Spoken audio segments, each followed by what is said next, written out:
Norway's appetite for all-electric vehicles grows stronger each year, to the point where Nissan was able to top the overall sales charts for 2018 with the Leaf.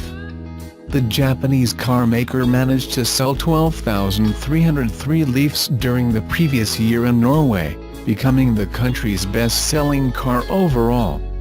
In addition, the electric hatchback remained Europe's most popular EV, selling 40,699 units during the past year. Nissan has updated the car with the introduction of new features, the most important of which is the addition of the Leaf E Plus version that sports a larger 62 kWh battery pack. The new battery extends the driving range to a WLTP estimated 239 miles and offers faster acceleration. The Leaf also offers additional connected services, new color options, including a contrasting roof, and a new Nissan Connect EV mobile app. The new connectivity features are offered in the new 3.0 limited edition, which comes with an 8-inch infotainment system that gets additional functions such as door-to-door navigation. Ken Ramirez, Senior Vice President, Sales and Marketing, Nissan Europe said, "We can celebrate standout sales success with Norway as an example, as it highlights how the Nissan electric ecosystem has established itself as a sustainable lifestyle choice in a relatively short space of time." With the range now stronger than ever, we look forward to welcoming more customers to EV ownership in the coming months.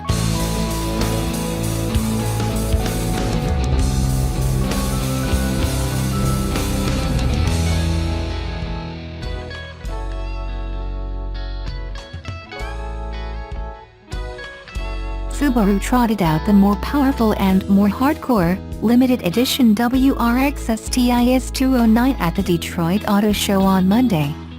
An appropriate venue, considering the S209 will only be available in the US.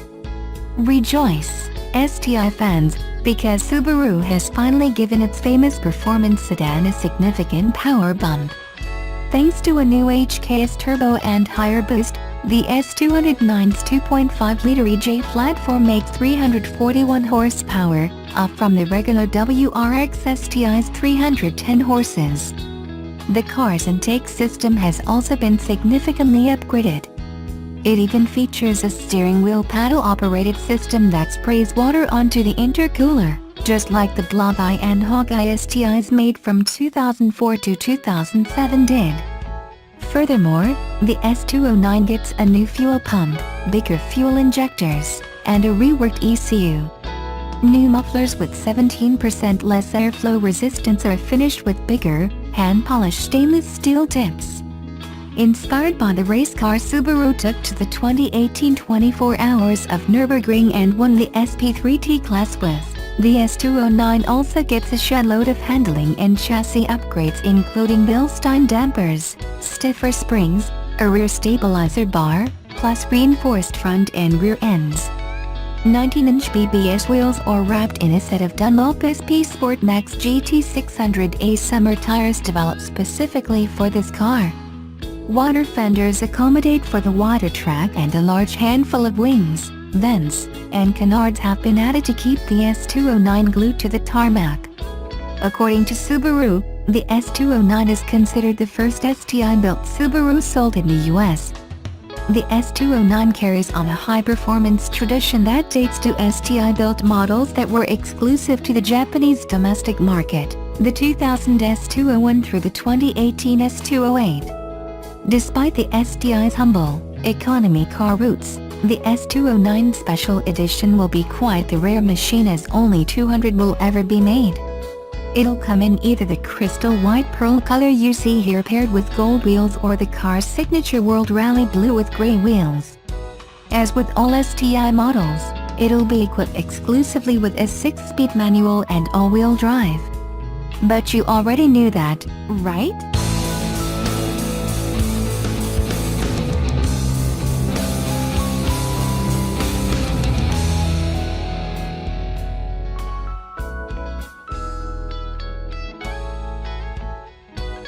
It seemed like the 2018 Nissan Leaf's Rapidegate had come to an end with a software update for cars manufactured between December 8, 2017 and May 9, 2018.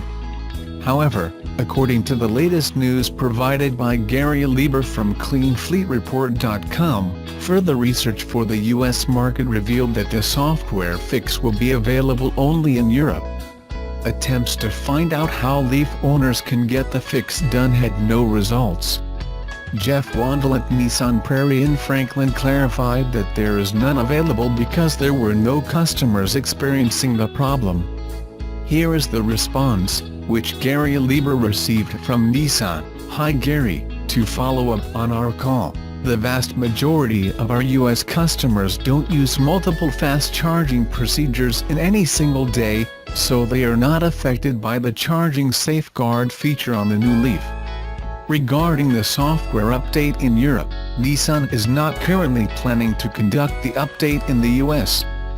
For Leaf customers who expect to consistently use fast charging procedures more than twice per day for extended distance driving, we would suggest they contact their local Nissan dealership for advice on how to get the best out of their Leaf under these exceptional driving scenarios.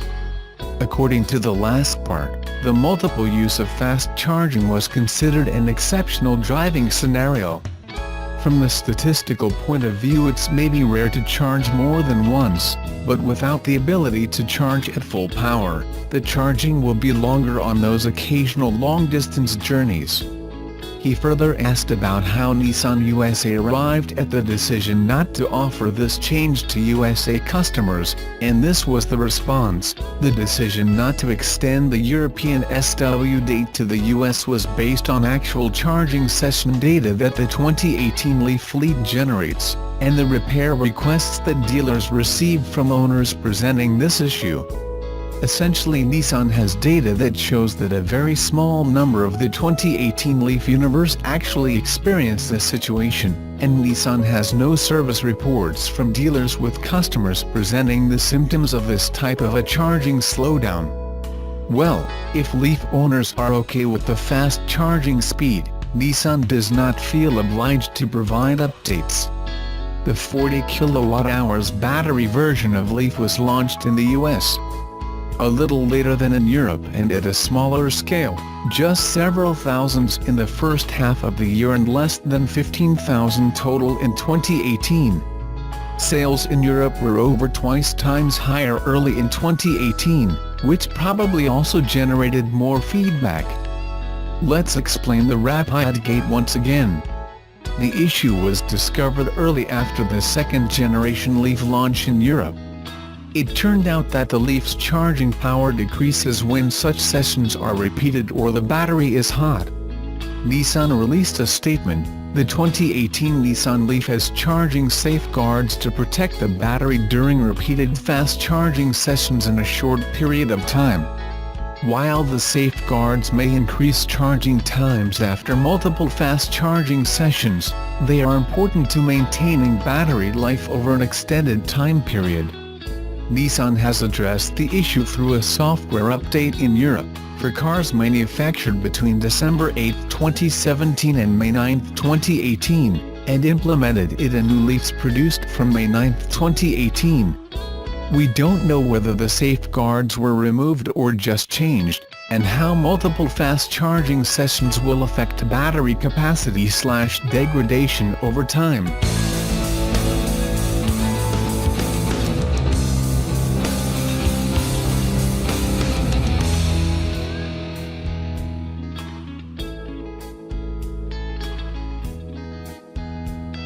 After sampling both the standard and hybridized Subaru Forester abroad, the Japanese automaker's all-new crossover has landed in the Philippines.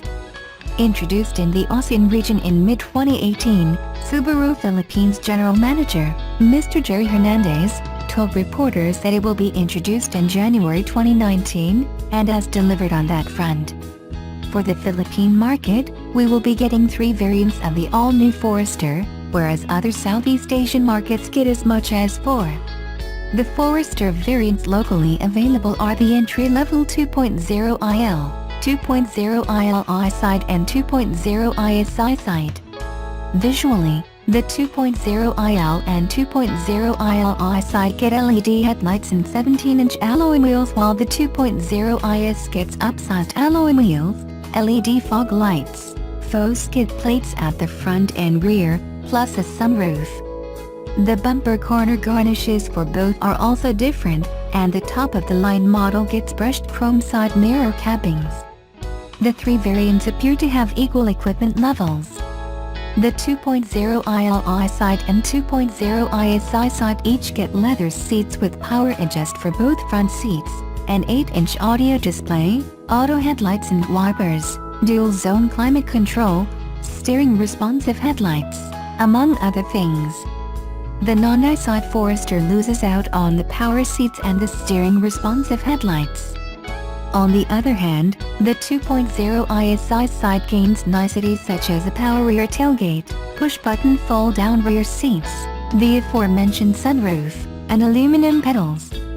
As for the ISI tech package includes automatic emergency braking, adaptive cruise control, low-speed follow cruise control, lane change assist, and many more.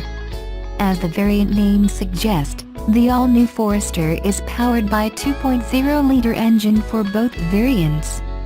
Power is rated at 156 picoseconds with torque at 196 Nm. It sticks to the Lineartronic continuously variable transmission and, being a Subaru, symmetrical all-wheel drive is standard. To give it a bit more off-road ability, the all-new Forester would also come with X Mode, a system that helps the car adapt to varying conditions.